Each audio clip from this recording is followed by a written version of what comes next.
বিচার প্রার্থীদের শেষ আশ্রয়স্থল আদালত, কিন্তু সেই বিচারালয়ে যেন বাসা বেঁধেছে অনিয়ম আর দুর্নীতি। যশোরের আমলি আদালতে অর্থের বিনিময়ে বিচারাধীন মামলা খারিজ করে দেওয়া এবং এজাহারের কপি গায়েব করে দেওয়ার মতো গুরুতর অভিযোগ উঠেছে, যা আদালত পাড়ায় ব্যাপক তোলপাড় সৃষ্টি করেছে। ওনারা যখন অবহেলা করছে তখন আমি এই কোর্টে আমি মামলা করছি। মামলা করার পরে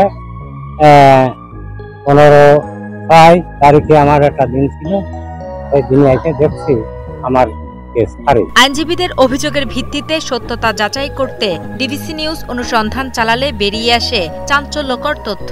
যশোরের আইনজীবী সমিতির তরুণ সদস্য অ্যাডভোকেট মুক্তাদিরুল মুক্তার 3 বছর ধরে চলা একটি মামলার তারিখ ছিল 15 জুন।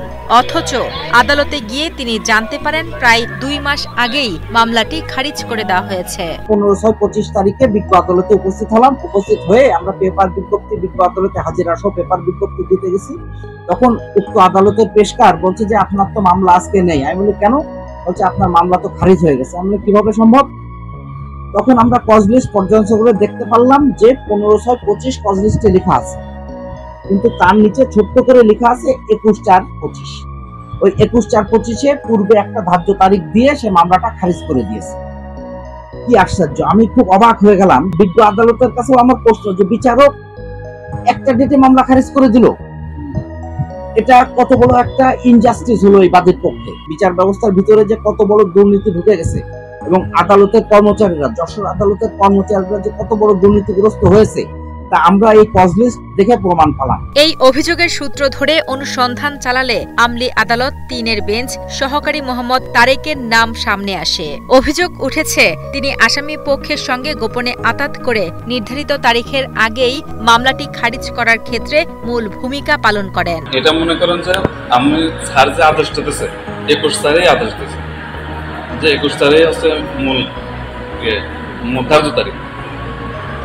আমি আদেশও লিখেছি 21 তারিখ, কিন্তু এই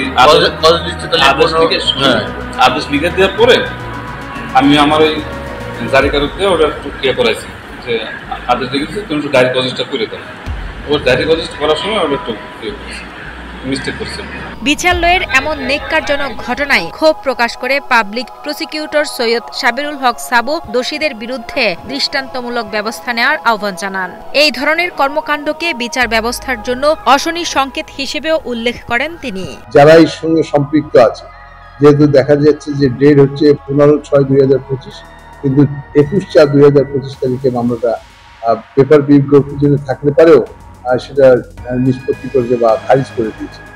এটা নৈতিকভাবে এটা সঠিক হয়নি এবং এটার ব্যাপারে যারা এই ঘটনার সঙ্গে সম্পৃক্ত আছে তাদের দৃষ্টান্তমূলক শাস্তি হওয়া উচিত এবং আইনি আওতায় আসা উচিত।